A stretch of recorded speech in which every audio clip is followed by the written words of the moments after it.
Light within my heart, light within my thoughts, light within my words.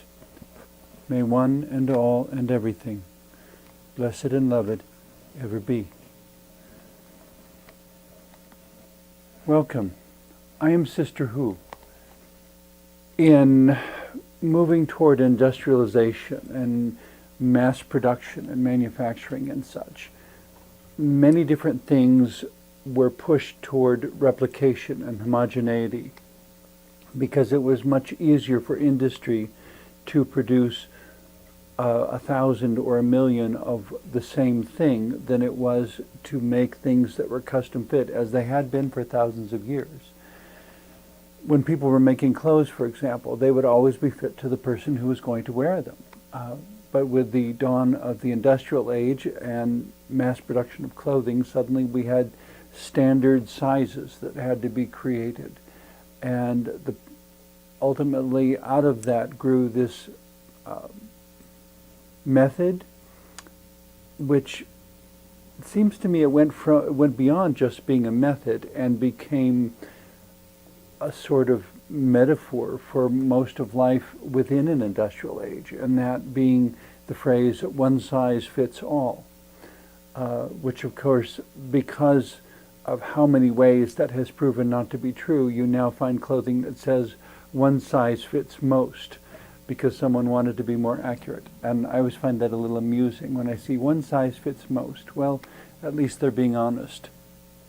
But the other question that, of course, is what exactly constitutes fitting?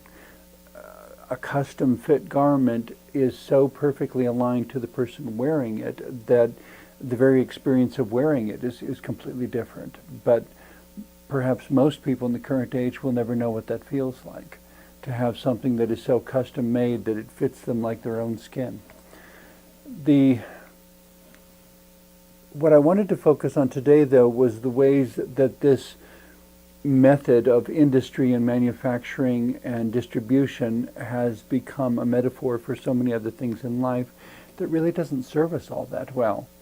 When we say one size fits all or one size fits most, it's as if the people whom that particular item does not fit no longer exist or no longer have value. If one size fits all and someone can say, well, everyone except me, how is that person to feel if they do not have the same resources and opportunities as everyone around them? If they are an anomaly, and if industry constantly pushes towards standardization, which there is a certain efficiency in it, I suppose, but the problem is the existence of all these other people for whom that standardization is not really effective. And the other interesting thing about the phrase that I think people often overlook is how it focuses only upon the outside. For something to fit most people, whatever, people, animals, situations, one size fits most, one size fits all. It's talking about the outside, the appearance, the shell. It has nothing to do with how the person feels or thinks or what their preferences are, or if they like bright colors or more conservative earth tones and not reds and oranges, but maybe browns and greens and things that are not quite so, things that do not call as much attention to themselves. Some people enter a room and feel like they're on stage. Some people enter a room and want to be quiet and in the corner until they can understand what's going on and then decide how they're going to interact with what's around them. When you're meeting a room full of strangers, it can sometimes be problematic to come in with a big introduction when you have no idea to whom you're talking. If you come in as someone who enjoys hunting, or someone who enjoys eating meat, and don't realize until after you've spoken that you're in the presence of a room full of vegetarians, now you have the task of trying to recover effective communication because everyone feels a little bit uncomfortable with each other. I am kind of in the middle of the two, and I guess on that note, the quote that comes to mind, the only quote I remember from Margaret Thatcher, and not someone I necessarily admire in other ways, but the quote was amusing when she said that the problem that being in the middle of the road is that you get knocked down by traffic from both directions. And I guess in that sense, I kind of stand on the line between meat eaters and vegetarians. I describe myself as borderline vegetarian, but I have vegetarian friends who say that meat is murder, and if you eat meat, then you're murdering something. And I kind of respond, well, just because you don't hear the carrot scream, does that make it any less of a sacrifice? You know, the bottom line is that life feeds on itself, and there are degrees of awareness on both sides of the line. And so we all have to make our choices and live with them and do the best we can. For myself, I would love to fast forward to the age of Star Trek when we simply have food replicators where you can have anything and know that prior to it being formed, it was simply energy, it wasn't a living thing. Would make for interesting discussions, I suppose, with the way everybody is so concerned these days about whether, well, not everybody, but the way so many people are concerned about whether or not something is organic. Well, in the age of Star Trek, where your food comes from a food replicator, technically none of it is organic because it's all formed from raw energy. It works for me, but we're not there yet.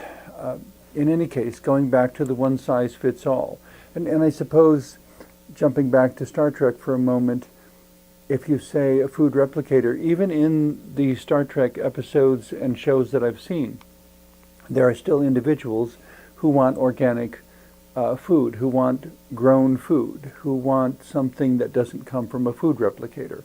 So even in that case, it still is not a one-size-fits-all choice. It's certainly a wonderful option in some ways, but it comes back to that problem of how do you please everyone, and ultimately I don't know that we do, but the bigger issue I wanted to focus on with one-size-fits-all or one-size-fits-most kind of thinking is that it leaves out everything a person is on the inside. And the more, as I was growing up, every time I encountered one-size-fits-all, it never worked. My arms grew very long, and so when in junior high and high school I learned how to make my own clothes, I discovered that every time I made a long sleeve shirt for myself, I had to add 3 inches to the sleeves. Well, actually that was a slip of the lip, wasn't it? Every time I made a long sleeve shirt for myself. Because when I started making ritual garbs for my ministerial persona of Sister Who as well, it was the same problem. I mean, I made all my ritual garbs, but every time I have to make the sleeves, I have to add 3 inches to what would be a normal sleeve because my arms are so long. And when I go to buy gloves, it's almost impossible to find gloves because my hands grew so big. So the one-size-fits-all label never applies to me. The gloves don't fit, the sleeves are always too short, and on it goes.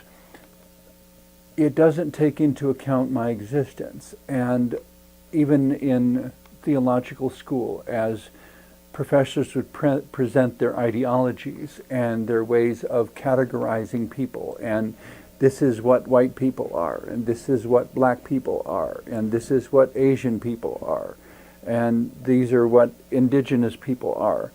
And of course, there are innumerable people who don't fit the boxes, but they would present their definitions of these groups, and I would have to say, then I'm the person who is not supposed to exist, but I do. And the challenge to humanity and to me is to make something good of that. And it seems to me that more so in tribal times of human history, if someone was born who was anomalous, there were some tribes I've heard who responded very badly to that and thought that it was something evil and needed to be immediately destroyed. But there were far more tribes, I hope, or I trust, I've heard anyway, who would look at this new creation and say, what is the divine trying to tell us, and how do we utilize this person for the good of the tribe? And this is where my friend Jean, who's been blind since birth, informed me once that there were whole societies where if someone was born blind, they would be immediately steered in early childhood toward becoming the historian of the tribe, because in most tribal societies, history was not written down, it had to be memorized. And so rather than being a person with no purpose, the blind person in the tribe would be the one who was charged throughout their life with remembering accurately and precisely the entire history of the tribe. So that, well, kind of like in the movie Fahrenheit 451, where there was a big debate over having books or not, and books became outlawed. But there were a group of people who saw the value in the books, and they began memorizing whole books, so that a person, instead of having a name, was known by the title of a classic piece of literature. You know, that person is Midsummer Night's Dream, that person is Dante's Inferno, etc. All these classics of literature that have so much to say to humanity within every age, but had to be memorized word for word, and because they couldn't be written down anywhere. And so the blind people in the tribal situation, Jean said, would be the ones who would memorize the histories. And any time someone wanted to know what happened then, and did this happen before that, or did this happen after that? And the blind persons would know this was the history. They had memorized the entire history of the tribe, and that was their job and their purpose in life. And if anything happened to them, it was like losing the whole history of the tribe. It was kind of like, in a slightly different context, someone told me once, when an old person dies, it's like, or when an elderly person dies, it's like a library burns down, because there is so much that person knows that has now been lost, if it has not been repeated or written down or transferred somehow to another generation.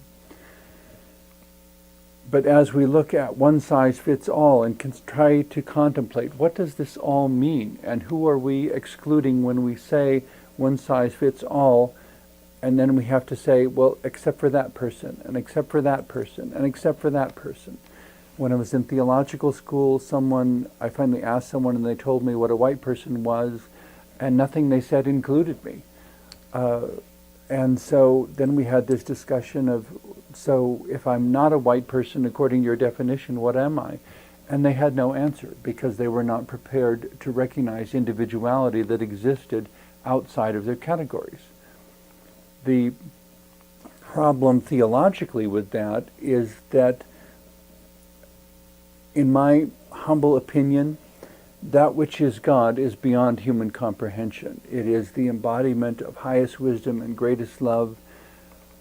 Atheists may relate to it as a divine order in the universe, or as a perfect order in the universe, as a balance within nature and evolution that is so masterful it defies all probability and statistics. Whether you consider God to be a higher principle or a person, a force in nature, whatever conception, I'm not here to say who's right or who's wrong.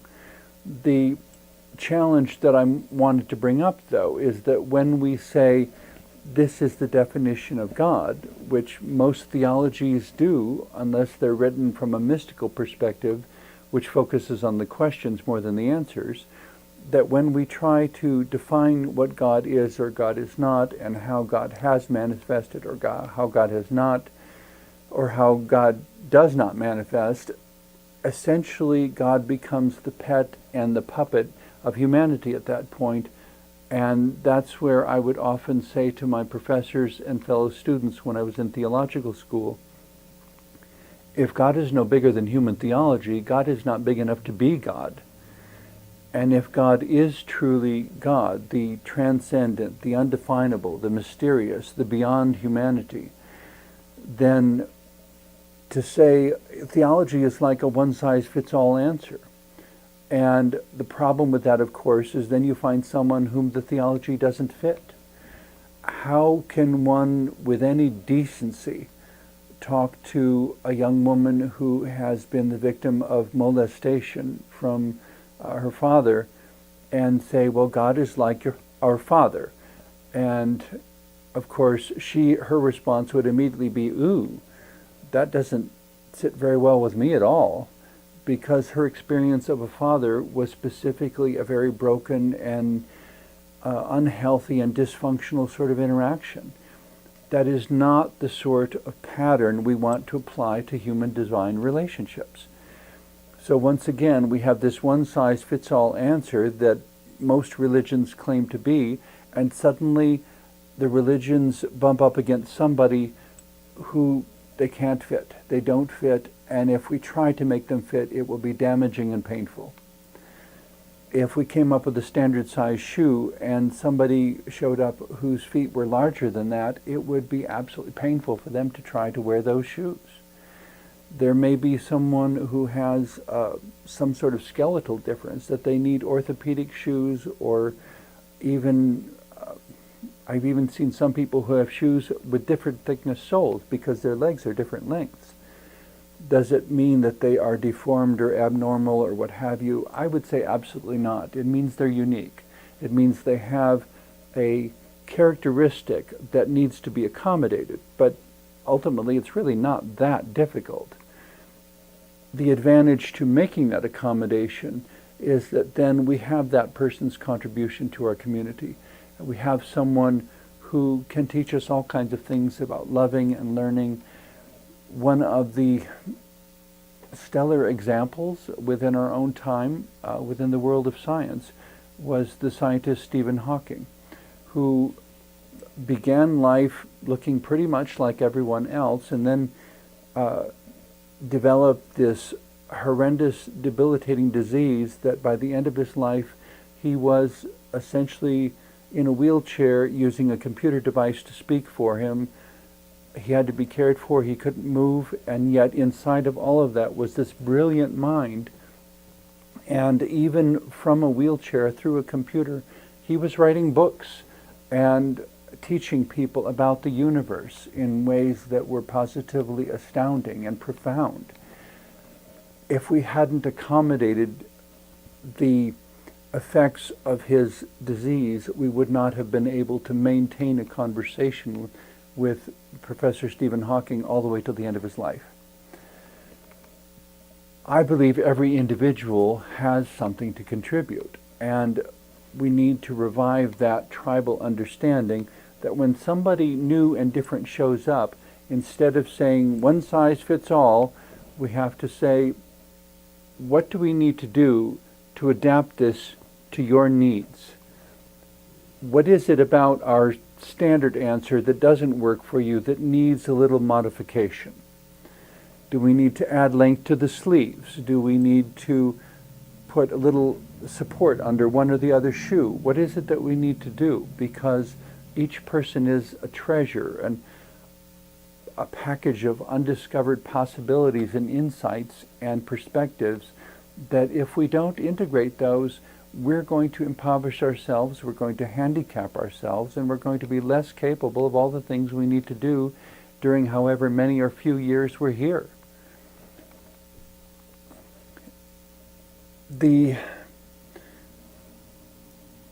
Another perspective on that whole discussion is to say that the outside is the one-size-fits-all, and the inside is this space that it is for each individual to fill.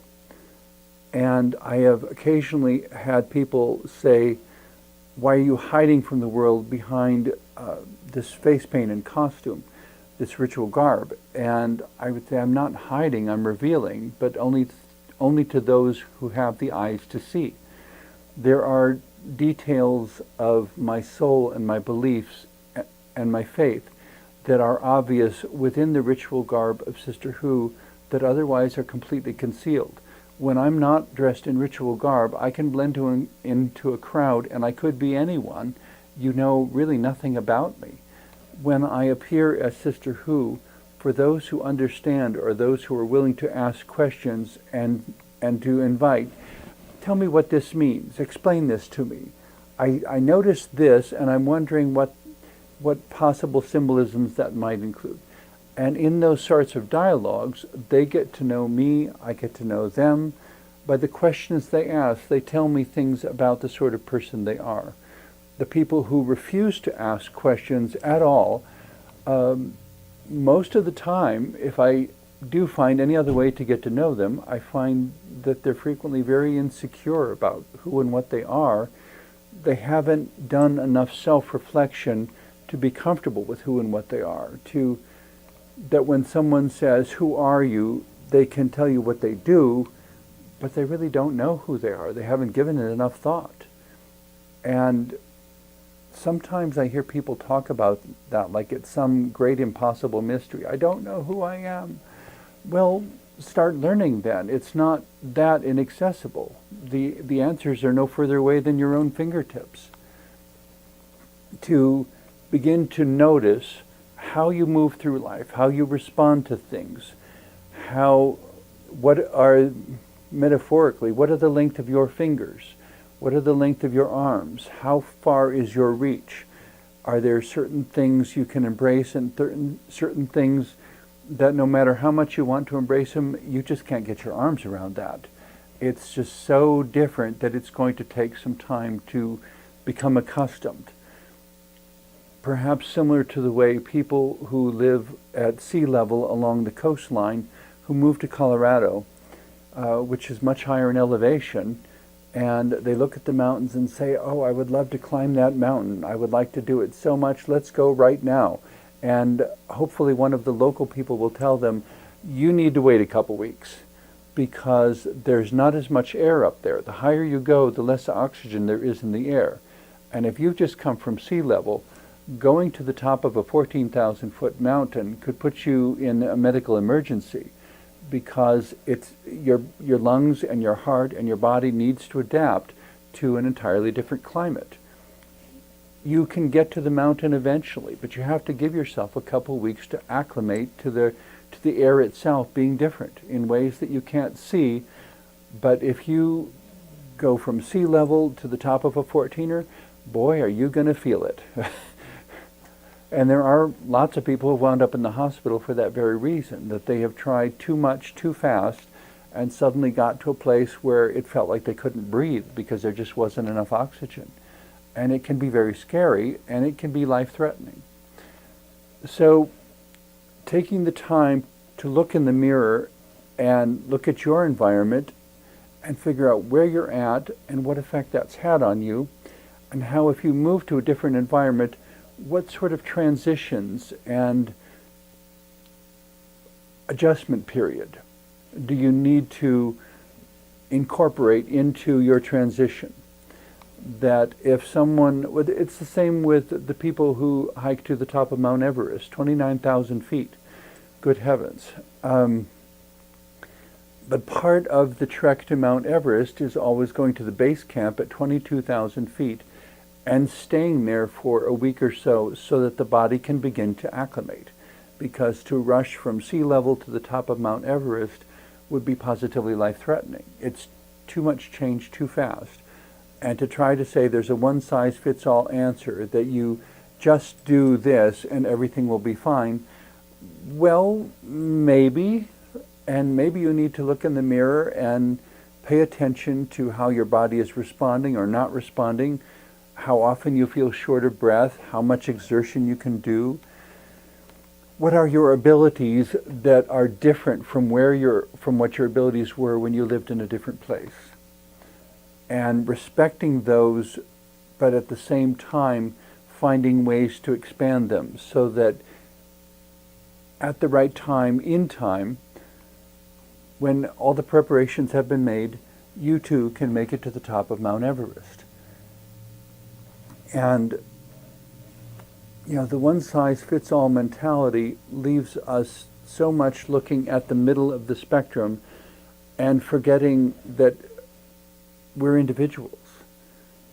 It's not about chasing the categories. It's not about being the embodiment of a white person as defined by whomever, or being the embodiment of a black person as defined by whomever. It's about being yourself. it's not about a trans woman trying to be a woman, because a trans woman will never be a woman, and a woman will never be a trans woman. They both have unique experiences.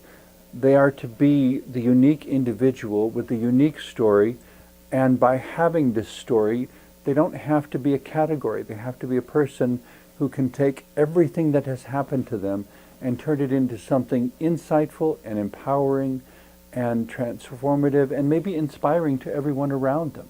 And because of the unique story, there are sensitivities that a trans woman can bring to a situation that a Gigi, a genetic girl, cannot. And there are things that a genetic girl can bring to a situation that a trans woman cannot. And vice versa. There are things that a trans man can bring to a situation that a genetic man cannot. Or a genetic guy, I guess you would say, another Gigi. And there are things that a genetic guy can bring to an experience that a trans man will never fully understand. But we don't have to, because it's not about being the categories. It's about being the individuals whom we are.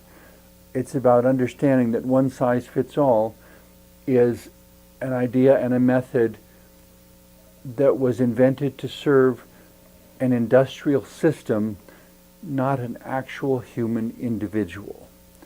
And you and I are actual human individuals.